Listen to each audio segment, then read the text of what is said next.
Assalamu alaikum warahmatullahi wabarakatuh. Namshukuru Allah subhanahu wa ta'ala na kumtakia rehma na amani kiongozi wetu, mwalimu wetu, Bwana Mtume Muhammadin sallallahu alaihi wasallam. Nashukuru sana kuwepo hapa leo katika kongamano hili muhimu, na shukrani ziende kwa waandaaji wa kongamano hili ambao linakwenda sambamba na kuadhimisha miaka 20 ya chuo chetu MUM. Tunamwomba Allah subhanahu wa ta'ala azidi kukipanua na azidi kukipa maendeleo. Mada niliombwa ni hudhurishe ni kuimarisha umoja na uongozi wenye maono ya leo na kesho kwa umma wa Kiislamu. Mada hii ni muhimu na mimi nilikuwa nimeiandaa kwa dakika 40 lakini nimeambiwa chini ya dakika 20 nitajitahidi kadri ya uwezo wangu, na sikuiandaa katika PowerPoint. Kwa hiyo naomba focus zenu zote zije kwangu mimi inshallah. Umuhimu wa mada huu unakuja na sababu kubwa tatu. Kwanza, zama tulizonazo ni zama ambazo uwepo wetu kama umma unategemea sana umoja wetu na mshikamano, na katibu mkuu wa BAKWATA alizungumza katika ufunguzi mengi yanayohusiana na swala zima la umuhimu wa umoja na mshikamano kama taasisi za Kiislamu, lakini kama umma wa Kiislamu. Lakini sababu ya pili ni aina ya watu ambao tumekutana nao hapa, viongozi wa taasisi mbalimbali ambao haya watakayoyasikia hapa watakwenda kuyaingiza katika utendaji na utekelezaji katika taasisi yao. Lakini umuhimu wa tatu ni mahala tulipo. Hiki ni chuo kikuu cha kwanza cha Waislamu wa Tanzania, chimbuko la elimu, chimbuko la tafiti, tanuri ambalo linaandaa viongozi wa leo na wa kesho wa umma wetu wa Kiislamu. Hivyo ndugu zangu ambao tumehudhuria hapa, tuangalie kwa haraka haraka hali ya umma wetu wa Islamu kwa ujumla. Katika utafiti ambao umefanywa na Dr. Tariq Suwaidan, mmoja katika watu nguli sana katika masuala ya uongozi, alikuta kuwa katika utafiti wake kwamba umma wetu unakabiliwa na matatizo matatu makubwa. Lakini kabla sijayazungumza, mimi binafsi nikakimbilia kwa Sheikh na Mufti Artificial Intelligence na nikamuuliza matatizo makubwa ambayo umma wa Kiislamu unakabiliana nayo, na Artificial Intelligence liniambia la kwanza ni disunity and sectarianism. Kwa Kiarabu maana yake alfirqa wal inqisam, watu kufarakana na kuwa makundi na matapo tofauti tofauti. Hilo tatizo la kwanza. Hii ni kwa mujibu wa Artificial Intelligence. Tatizo la pili ni political instability and oppression, al-ittirabati siyasia wa dhulm, yani ile mchafuko ya kisiasa pamoja na dhulma ambayo inatokea katika jamii yetu ya Kiislamu. Tatizo la tatu, culture and intellectual decline, al-inhidari thaqafi wal ilmi, kurudi nyuma katika ustaarabu wa Kiislamu na katika masala mazima ya kielimu. Kwa hiyo haya yalikuwa ni majibu ya Artificial Intelligence tulipouliza kuhusiana na matatizo makubwa ambayo umma wetu wa Kiislamu unakabiliana nayo. Maeneo haya matatu ndio maeneo ambayo Waislamu wengi wameyazungumzia, na ndio maana ikareflect katika Artificial Intelligence. Sasa turudi kwa Dr. Tariq Suwaidan, mmoja katika wataalamu wakubwa katika masuala ya uongozi. Yeye anasema umma wetu wa Kiislamu unakabiliwa na matatizo makubwa matatu vile vile. La kwanza, thinking, kufikiri. Hili ni tatizo kubwa kuliko tatizo lolote, na Waislamu wengi ambao nimekutana nao katika semina, katika makongamano, tukijaribu kuuliza kwamba mnadhania kama umma tunakabiliwa na tatizo gani, wengi walikimbilia katika farka, hatuko sawa, hatuko wamoja. Wengi walizungumzia hicho kitu, lakini ukweli Dr. Suwaidan anasema farka ni matokeo ya tatizo, lakini sio tatizo lenyewe. Tatizo lenyewe lipo la kwanza katika thinking, fikra zetu sisi kama umma. Tatizo la pili ambalo Dr. Tariq Suwaidan anasema ni leadership, uongozi. Hili ni tatizo kubwa ambalo umma wetu wa Kiislamu unakabiliana nalo. Na tatizo la tatu ni behavior, an Islamic behavior, tabia zetu ambazo hazina mahusiano na mafundisho ya dini tukufu ya Kiislamu. Haya ni matatizo matatu makubwa ambayo umma wetu wa Kiislamu unakabiliana nayo kwa mujibu wa utafiti wa Dr. Tariq Suidan.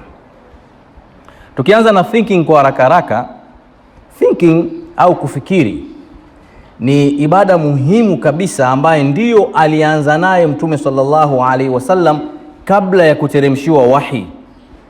Alikuwa anajificha, anajitenga na anafanya deep thinking, kuangalia matatizo ambayo jamii yake inakabiliana nayo kwa wakati ule kabla hajapewa wahi. Wahi wa kwanza au sunna ya mwanzo alianza Mtume sallallahu alaihi wasallam ilikuwa ni thinking. Hata Jibril alipomkuta katika pango alimkuta katika hali ya kufikiri. Hii inaonyesha nini? Inaonyesha umuhimu wa kufikiri katika Uislamu. Na Qur'an vile vile imehimiza kufikiri. Aya ziko nyingi, wataalamu wanasema zaidi ya aya 80 ndani ya Qur'an zimegusia umuhimu wa kufikiri, umuhimu wa kutaamal, kuzingatia, umuhimu wa kuchambua na umuhimu wa kutumia akili katika kuyaendea mambo. Aya zaidi ya 80 ndani ya Qur'an.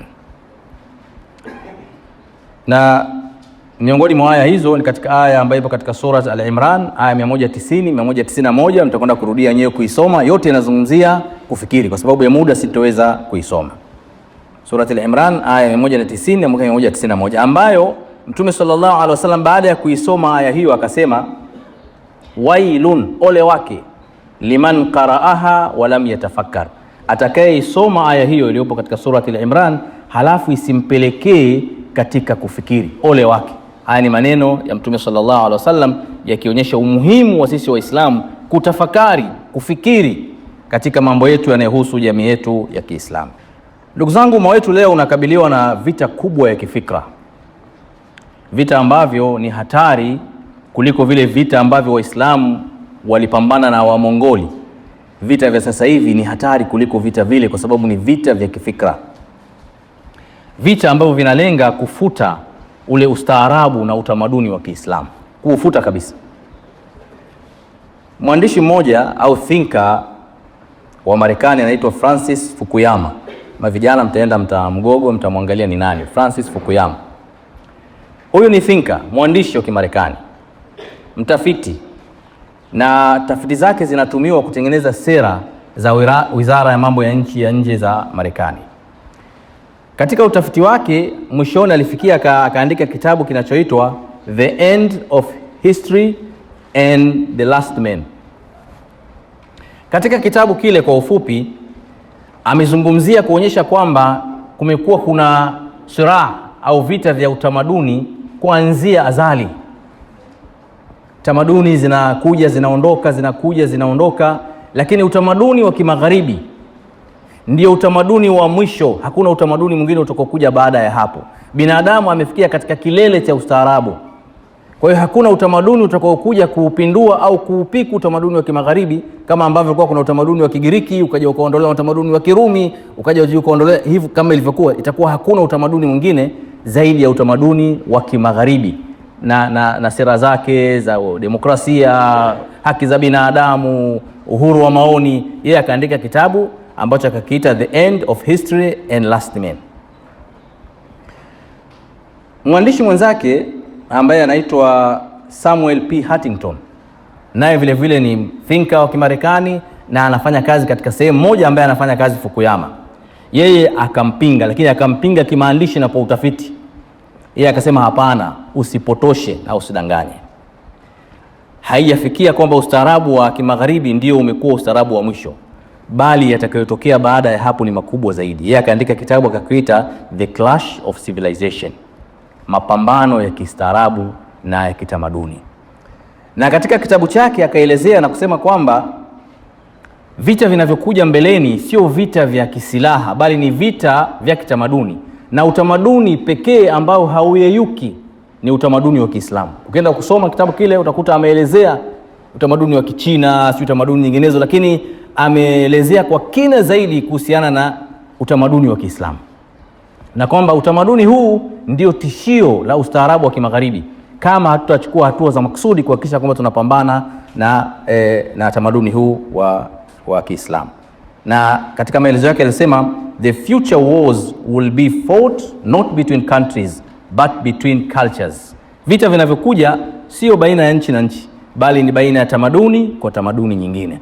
Kwa hiyo wenzetu kupitia thinkers wao wakaandaa mikakati ya kuangalia jinsi gani ambavyo wanaweza kupambana na utamaduni wa Kiislamu na kuondoa kabisa katika mgongo wa ardhi. Wakaja na mikakati mingi sana, muda hauruhusu kuizungumzia mikakati hiyo, lakini uelewe tu kwamba vita ambavyo vipo sasa hivi ni vita vya kifikra, ni vita vya kitamaduni ambavyo wanahistoria wetu wanatuambia ni vita vikubwa kuliko vilivyotokea katika zama zilizopita.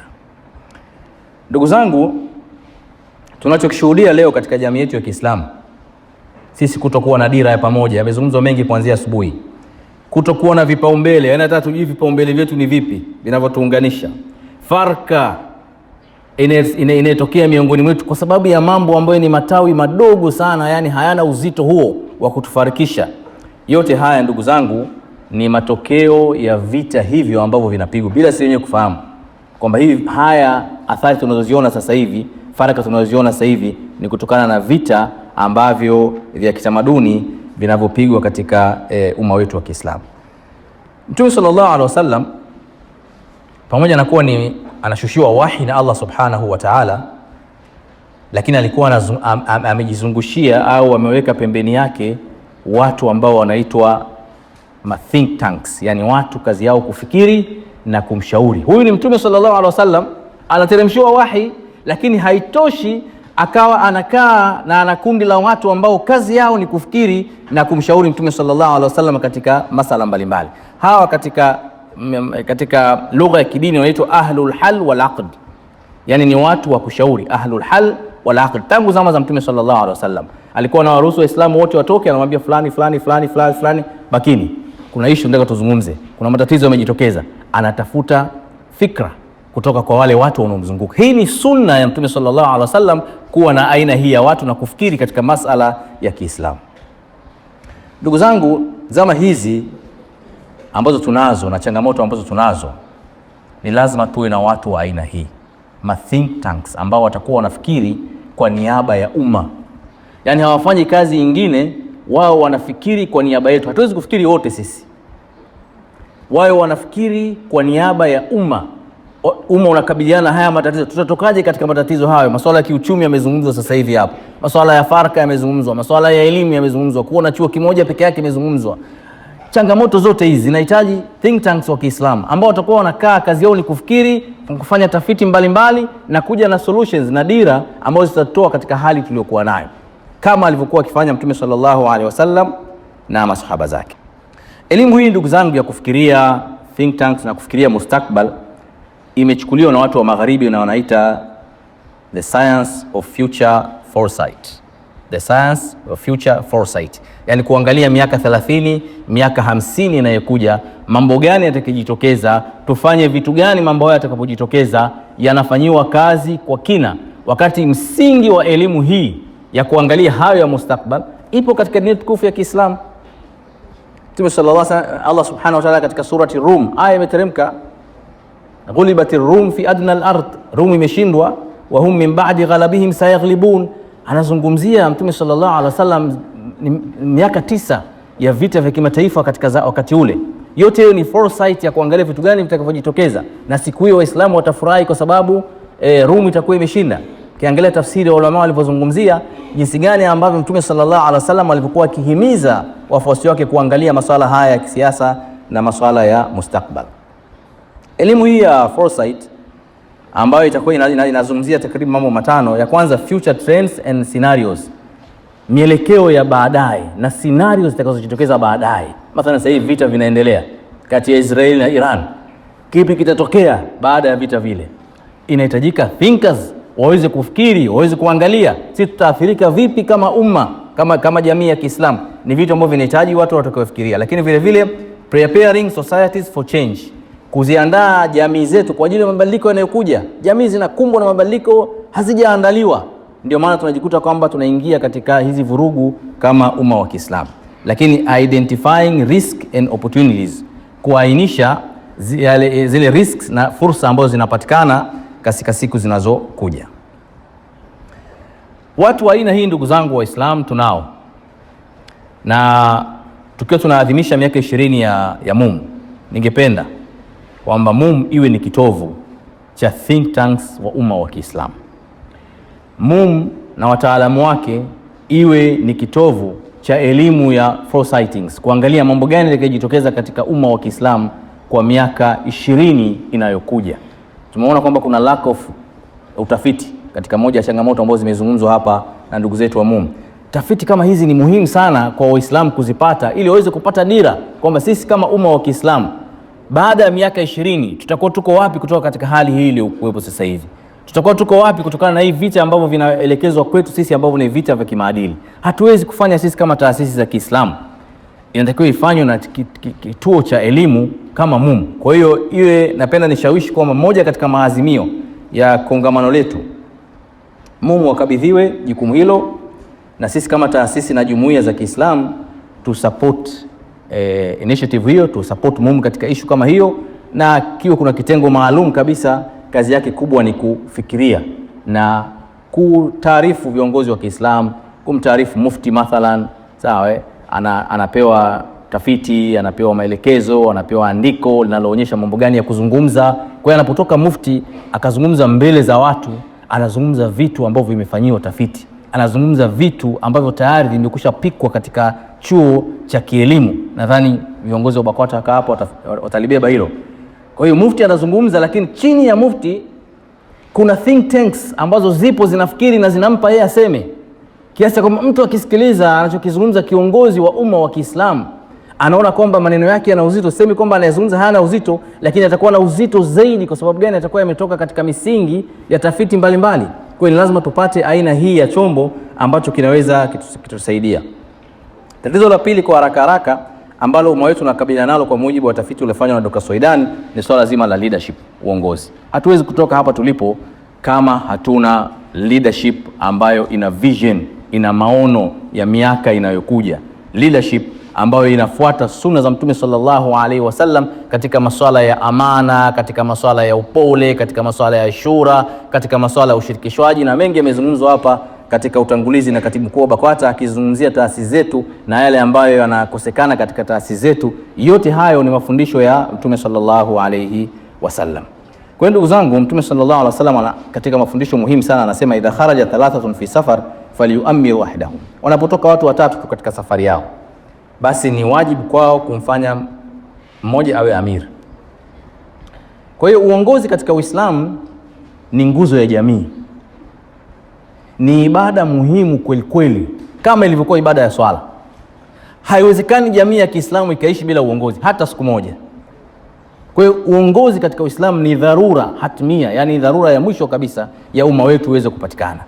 Lakini sasa sifa za uongozi, ile leadership yenyewe, hapo ndio kuna nataka tuzungumze, tujadili kwa pamoja, tuone je, viongozi ambao wanaongoza hizi taasisi zetu za Kiislamu wana hizo sifa za kuongoza taasisi? Ni lazima tujiangalie, kwa sababu tunazungumzia masuala ya mustakbal. Tumekuwepo kwa muda mrefu na sisi wote ni viongozi. Mtume sallallahu alaihi wasallam yeye ndo alikuwa mwalimu wa kwanza kuwafundisha watu uongozi, na ainisho la leadership kama lilivyotolewa na wataalamu wa masuala ya uongozi, wanasema leadership ni ability to influence and move followers toward goals. Uongozi ni ability, sawa? Ability ni uwezo wa kuwa influence watu, sio kuwalazimisha, kuwa influence kwa njia mbalimbali. And move followers, na kuwatoa wafuasi wako maamuma kutoka eneo kuwapeleka eneo jingine. Hii ndio maana, ile ndio ainisho la uongozi kwa ufupi. Kwa hiyo uongozi, ndugu zangu, viongozi wote tuliohudhuria hapa, sio elimu. Hata usome uwe na degree ngapi, kama huna ujuzi wa uongozi, wewe hufai kuwa kiongozi. Uongozi sio uchamungu tu. Hata wewe unakesha, unalala msikitini, una ndevu ndefu mpaka kwenye kitovu, hiyo sio sifa ya kufanya wewe kiongozi, sawa? Uongozi sio umri. Huyu bwana ana muda mrefu sana, mzee sana, tumfanye kiongozi. Hauna umri uongozi. Uongozi sio kutangulia, huyu tumeanza naye mumu hapa bwana, lazima apate cheo. Sio uongozi huo. Uongozi sio hodari wa kuongea, muongeaji sana. Uongozi sio mtu kuwa na uwezo wa kifedha. Huyu bwana anazo fedha, tumfanye kiongozi atoe pesa sana. Sawa? Ndio tunavyofanya hivyo katika jamii, tunaelewa. Sio nguvu za kifedha. Bali uongozi ni skills, leadership skills. Ujuzi wa kuongoza. Kama hivi vingine unavyo na ukawa na skills, ina maana ile sifa imezidi mara 2. Lakini ukipewa bila kuwa na skills za uongozi, hata siku moja hutowafikisha watu katika pwani ya salama. Abu Dharr al-Ghifari radhiyallahu anhu, sahaba Mtume sallallahu alaihi wasallam, ambaye Mtume sallallahu alaihi wasallam alimsifu kwamba hakuna aliyotembea katika mgongo wa ardhi mkweli kuliko Abu Dharr na ucha Mungu. Akamwambia, ya Rasulullah, Abu Dharr anamwambia Mtume sallallahu alaihi wasallam, ala tastamilni fi ayi mansib, naona unagawagawa vyeo, mkuu wa mkoa, mkuu, naomba nipe cheo na mimi. Mtume sallallahu alaihi wasallam akampiga kwenye mabega yake, akamwambia, ya Abu Dharr, innaka dhaif. Ewe Abu Dharr, wewe mtu dhaifu, sio dhaifu wa afya, sawa? Huna skills za uongozi. Wa innaha amana, na uongozi ni amana. Wa innaha yawm alqiyama khizyun wa nadama, na uongozi huu siku ya kiyama itakuwa ni majuto. Kwanza ni udhalili na majuto. Illa man akhadhaha bihaqqiha, isipokuwa yule atakayepata uongozi kwa haki ya uongozi. Wa adda alladhi alaiha fiha, na akatekeleza majukumu yanayostahili uongozi. Huyu Abu Dharr, Mtume sallallahu alaihi wasallam katalia uongozi. Sahaba mcha Mungu wa mwanzo katika masahaba waliosilimu. Kwa nini? Alikuwa dhaifu, hana skills za uongozi, na ilionekana katika maisha yake hana skills katika masuala ya uongozi. Mtume alimnyima sallallahu alaihi wasallam uongozi. Kwa hiyo swala la kusema ucha Mungu ndio uongozi sio kweli, skills za kuongoza. Ukiangalia mtu kama Khalid ibn Walid ambaye alisilimu kabla miaka 3-4 sijui ya Mtume sallallahu alaihi kufariki, yani mwishoni, lakini akapewa uongozi. Khalid ibn Walid alikuwa hawezi kusoma uli ayu al-kafirun. Akisoma anaichanganya, anarudia, yani yeye amehifadhi zile sura fupi zile. Lakini subhanallah, Mtume sallallahu alaihi wasallam pamoja na yote amempa swala la kuongoza, kamanda wa majeshi. Kwa sababu gani? Ana skills za uongozi katika sekta aliyokuwa nayo. Haya ni mafundisho ya Mtume sallallahu alaihi wasallam yanahusiana na uongozi. Kwa hiyo tuangalie sisi, ndugu zangu, katika taasisi zetu. Je, tuna fit katika position tulizonazo tulipokuwepo kama viongozi? Je, hawako wengine ambao wanaweza wakafit katika eneo lile, kama kweli tunataka tutoke hapa tulipo? Kwa sababu ukiscan taasisi zetu za Kiislamu, nimefanya semina nyingi sana katika taasisi zetu za Kiislamu, wallahi ni chache. Unasema hii taasisi ina strategic plan, katika taasisi 20 unaweza kupata 3 au 4. Ina mikutano, ina mipango. Nimefanya semina ya maimamu wa misikiti mikubwa Tanzania, misikiti 50. Katika hiyo misikiti 50 haivuki misikiti 5 wanayo plani ya hutuba za Ijumaa ya mwezi mmoja. Yaani Ijumaa inayokuja hawajui nani atakayehutubu, atatoa mada gani, atazungumza kitu gani katika jamii. Akija utapanda kwenye mimbar leo. Msikiti mkubwa wa Ijumaa, hakuna planning. Sasa taasisi kama hizi, kama za msikiti, ambazo ndizo mawakala wa mabadiliko, zikiwa hazina mpango kama hiyo, walioko pale hawajui hata nini maana ya planning, nini maana ya kuevaluate, nini maana ya kuangalia, hatufahamu tutafikaje katika hali hiyo ambayo tunaikusudia sisi ya kuwa uongozi wetu uwe na tija katika jamii yetu. Ndugu zangu, uongozi ni kuzaliwa nao kwa 2%. Watu wanazaliwa kama viongozi kwa 2%, lakini 20% wanakuwa train, na hiyo ndio kazi ya Mungu. Ningependa kutoa azimio jingine kwamba kuwe na kitengo, kuwe na kitivo, kuwe na chochote kinachopatikana, lakini kuwe kuna kitengo cha kuwa train watu katika masuala ya leadership. Maimamu wapate kozi za miezi 6, za mwaka mmoja, atoke pale awe ni imamu, lakini at the same time anazo zile skills za leadership.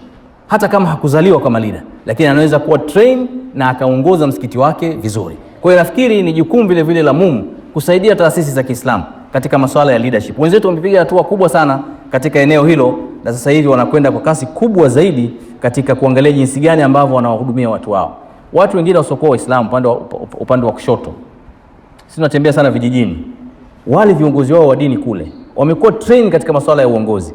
Leo ndio ambao wanawatrain wakulima wao katika masuala ya kilimo. Kilimo gani kinahimili ukame, wafanye nini, mpaka wanapovuna mazao wanakwenda kuuliza kwenye nyumba ya ibada, tuuze shilingi ngapi, tupeleke shilingi ngapi. Wanaongozwa na kiongozi wa nyumba ya ibada, amekuwa train. Lakini sisi shekhe wetu amekaa msikitini, sawa, jamii yake inamzunguka pale, hajui ataisaidia vipi wale wakulima wa alizeti na nini, hafahamu kitu kama hicho. Zote hizo ni leadership ambazo kama watapewa zile skills ndogo ndogo, wanaweza wakajiorganize na wakasaidia jamii ambayo inawazunguka katika kufikia malengo yao. Kwa hiyo ndugu zangu, kwa kumalizia, kwa sababu na shekhe amenisimamia hapo, taasisi zetu zinakosa uongozi wenye maono ya mbali. Hili sio jambo la kuhadithiwa, ni jambo mtu yote akijishughulisha ataona. Tembelea tu katika taasisi za Kiislamu, ongea nao, zungumza nao. Ukiwa msikiti unaposa hata plani ya mwezi mmoja, sasa njoo kwenye organization yenyewe, na watu wapo, na alhamdulillah sasa tunakwenda vizuri, lakini hatuwezi kwenda katika hali kama hiyo. Mpango mkakati at least ya miaka 10 ijayo haipo. Uwezeshaji wa safu ya pili, empowerment, yani waasisi wa taasisi wale wako pale pale mpaka wanazeeka na taasisi inazeeka, hakuna empowerment ya watu wa chini, kwa maana ya kuwapa nguvu ya kuanza kuchukua majukumu yao kiasi wakiwa wapo au hawapo waweze kurithi uongozi. Leadership succession plan haipo, sio jambo la kuhadithiwa. Chunguza katika taasisi zote takriban kubwa, hakuna succession plan. Sasa nani atakuja kuziendeleza hizo taasisi baada ya hawa viongozi kuwa hawapo? Uwazi umezungumzwa na katibu pale, uwazi wa vyanzo vya mapato ni shida. Ushirikiano baina yao, ushindani kubwa.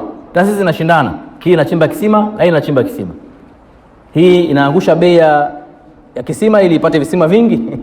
Sawa, yani hakuna ule ushirikiano wa kuangalia jinsi gani tutaendea haya mambo. Hakuna kuwa taasisi moja imespecialize katika jambo fulani. Zote zimespecialize katika mambo yote. Taasisi inachimba visima, inajenga msikiti, inalea mayatima, imeanzisha shule, inashughulikia wajane, inagawa hijabu, inachinja ng'ombe, ina nini, kila kitu inafanya.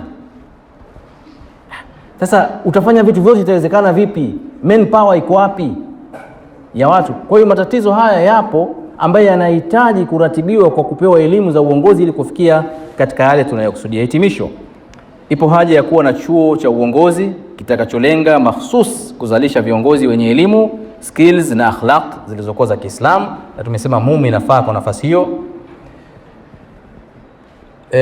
Viongozi wa jumuiya waliohudhuria hapa wawe tayari kujifunza na kujiendeleza katika elimu ya leadership na management kutoka kwa wataalamu wetu ambao tunao. Section ya mwisho ilikuwa nizungumzie, ilikuwa ni umoja, lakini hii inshallah tutaiacha kwa sababu muda umeenda sana, na tukipata fursa nyingine inshallah tutaweza kuizungumzia. Jazakumullahu khair, wassalamu alaikum warahmatullahi wabarakatuh.